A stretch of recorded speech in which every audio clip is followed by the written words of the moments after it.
Welcome to the history of England from 410 AD to just before the Norman invasion of 1066. Episode 15, Edward the Elder and Aethelflaed, Lady of the Mercians.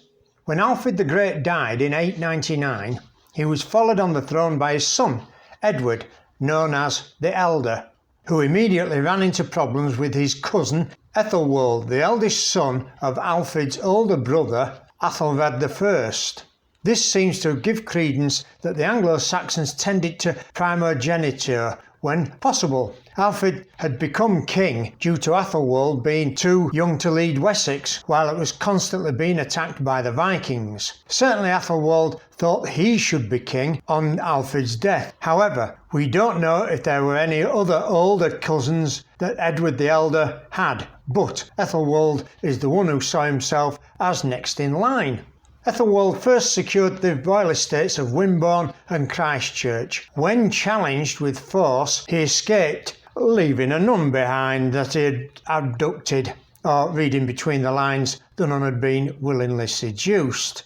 When there are no pirates around, me hearties, we can usually rely on naughty nuns to take their place. Aethelwold fled north to Northumbria, where, over a year later, in 901, he appears with a Viking fleet in Essex and, landing there, raised the East Anglian army and raided Mercia along down into Wessex, grabbing what they could. Edward, in retaliation, went into East Anglia and attacked and laid waste large parts, and then retreated back to Wessex. But part of his army disobeyed orders by going into another part of East Anglia the following year in 902, challenging Aethelwold and his army, but were slaughtered.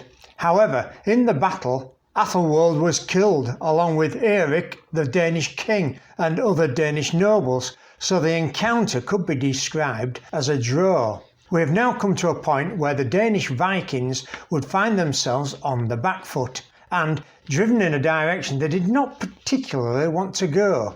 From Northumbria to the Thames, all down the east side of England, the Vikings held dominion, referred to these days as the Danelaw. But they were divided into many tribes or bands of fiefdoms and ruled by earls or kings, the title dependent on where their ruler saw himself in the pecking order. Many of the Danes who fought Alfred were now farmers, who were ready to fight at a moment's notice for their local thane. But this left them vulnerable to precisely the types of attacks they or their forefathers took part in. And over in Ireland there were still many Vikings carrying out raids into England. But the Vikings of the Danelaw were also not averse to conducting sorties into Mercia and Wessex, as can be seen by Aethelwold's retaliation venture. We now come to one woman largely bypassed by English history, Aethelflaed, Lady of the Mercians. Edward's reign is divided into two distinct halves, the first half of which, apart from the first 3 years securing his throne against Aethelwold, he does largely, nothing. Aethelflaed was Alfred's eldest child and so Edward's elder sister. We also know from Asser's Life of Alfred that all his children were taught the manly arts. So not only can she read and write, she can use a sword.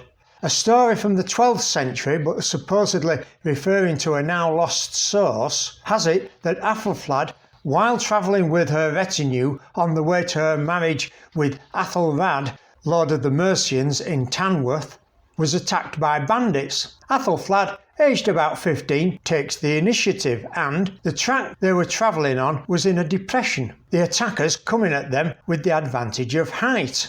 Aethelflaed has her entourage move to the far side of the track, slightly raising them up. Also there appears to have been a ditch twixt the path and the rising side. With the ditch between them and the attackers, and they now being raised, sword in hand, she led the counter-attack. The bandits quickly fled. In 909, Edward suddenly went with a joint army of Wessex and Mercia, lent by Aethelred the Mercian, except it is Aethelflaed, Edward's elder sister, who appears to instigate this move. Edward tramped over the Danelaw for 5 weeks until they accepted a peace treaty with him. The following year the Vikings hit back. Edward was in Kent putting together a large fleet, so the Vikings thought they would be unopposed, and initially they were. They ravaged through Mercia and down to the Avon, then over to the Severn into Wessex before heading back north. But in Tettenhall, Staffordshire, in 910, they met an army of both Mercia and Wessex and were soundly defeated, losing 3 Northumbrian kings, thus greatly weakening that Viking kingdom. At the beginning, as far as the Vikings were concerned, Mercia was run by Aethelflaed, Lord of the Mercians, and he was chronically ill, so unlikely to give them much trouble. What they didn't bargain on was that his wife Aethelflaed was a chip off the old block with regards to her father Alfred. From Asser it can be inferred she went hunting with her father. She's the most likely general in the field at the Battle of Tettenhall because her husband died 2 weeks later from a long-term illness and was thought to have been ill in bed when the battle took place. The people of Mercia certainly have confidence in Aethelflaed because she becomes Lady of the Mercians and is unopposed in the position until her untimely death in 918. Although she isn't the first female head of state in Anglo-Saxon England, she is the most successful in battle and in diplomacy. Although not mentioned when analysed, her fingerprints look to be all over the previous events. The ASC has her building a fort or burh in 910 as part of the defences of Mercia against the Vikings, and one suspects she was in the habit of advising her younger brother Edward in his campaign, hence my note above. She is not mentioned in the ASC in the Battle of Tettenhall, but neither is Aethelflaed, who promptly pegs it, and immediately Aethelflaed is proclaimed Lady of the Mercians, which suggests in itself she was accepted as being a powerful woman in her own right, which would precede any record in the ASC. Indeed, going by her later performance, it is possible she personally directed the Battle of Tettenhall.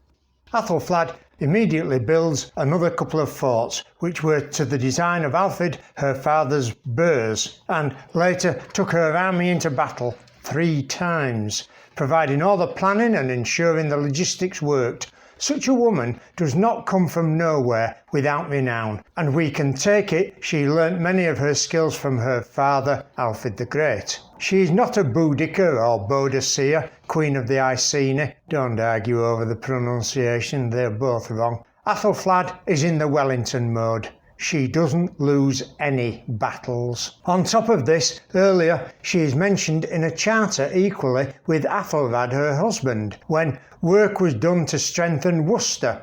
The terms of the Worcester project would denude income from the Mercian crown, so her instigating the building of the forts, one supposes gaining extra income from the rents, tolls of revenue from goods passing through, markets, etc. Indeed, there would have been deals brokered to entice thanes or such like into these forts, and if they came from further north in the Danelaw, then it would answer why from this period Northumbria is unable to withstand the Viking raids from Ireland, due to a lack of men who were good in combat.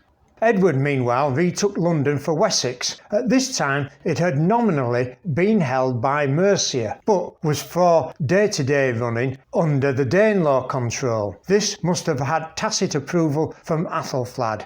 Then Edward restarted the campaign to enlarge Wessex and bring parts of East Anglia into the kingdom. In 914, a large force from Scandinavia attacked Wessex from the south coast, which for a time stopped any advance. But once this had been repulsed, Edward started his campaign again up towards Northampton. Meanwhile, Aethelflaed, in conjunction with him, started an onslaught on Derby. This way, the move north continued in the campaigning season. This is the spring and summer months outside of the harvest, but it is also very elastic. In 917, Edward continued his campaigning until November, past Martinmas. Of course, you know what date Martinmas is. St. Martin's Day. 11th of November. In January 918, Aethelflaed took Leicester without a fight, and she was given a promise of allegiance from Yorkshire, which seems to have wanted the defence she was able to provide.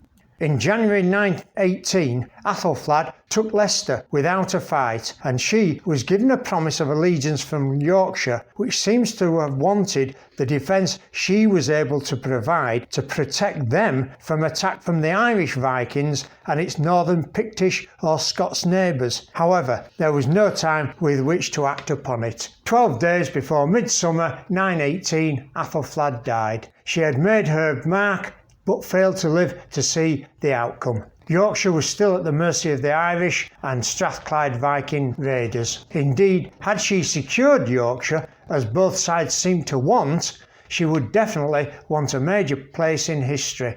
Also, it would have been able to see how much she has been airbrushed out by later generations. Had that happened, she could not have remained as obscure as she is.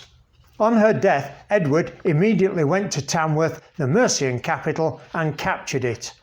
Now here, the ASC says that Mercia and the Welsh regions turned to him. However, there is no mention of him being declared king, but that, to all intents and purposes, is what he was. The Danish settlements south of the Humber now found themselves isolated, and soon came under Edward's rule. With the impetus in his favour, Edward kept up the pressure of conquest as best he could, but it is worth noting that Edward the Elder found it difficult to administer the enlarged kingdom, and it was only held loosely in some parts. Full centralisation of government had in many parts still to be honed to the sharpness it yet needed. Edward had, with his sister Aethelflaed's assistance, or more correctly, vice versa, left a series of forts or burhs through Mercia. This carried on the work started by Alfred, and they had extended England to Runcorn in the west, via Manchester and Lincoln in the east. It gave a springboard should counter-attack come. Also, Edward had always ensured there were reserves, which from a planning point of view always leads the general to ask if there are enough frontline troops to fight,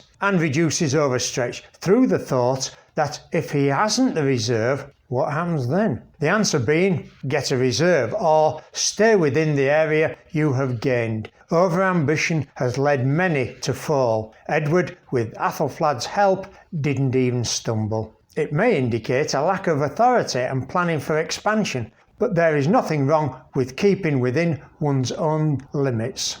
In 920, Edward reached the pinnacle of his reign. The ASC records, here in this year, before midsummer, went King Edward with an army to Nottingham and ordered a stronghold to be repaired on the south side of the river, opposite the other stronghold, and the bridge over the Trent betwixt the two. Thence he went to Bakewell in the Peakland and ordered a stronghold to be built as near as possible to it and manned. And the King of Scotland, with all his people, chose him as father and lord, as did Ragnald and the son of Eadwulf, and all that dwelt in Northumbria, both English, Danish, and Vikings, and others. Also the King of the Strathclyde Britons, and all his people. There were, however, the Vikings themselves to consider. It was one thing getting an agreement, but whether they would stick with it was a different story, especially in the north. In 924, Edward the Elder died, followed a few weeks later by his eldest son to his second wife, Aethelflaed, who was already designated king in Edward's lifetime. So his death effectively left a power vacuum, but it was as if Aethelflaed had cognition of this, as you will find out in the next thrilling instalment. If you found this video greatly, please give it a clickaroony thumbs up and push the subscribe button. Ring that bell to get notification of new releases. I do new videos every Monday with occasional bonus episodes on a Thursday. Please comment and spread the word on social media outlets and history forums. Thank you.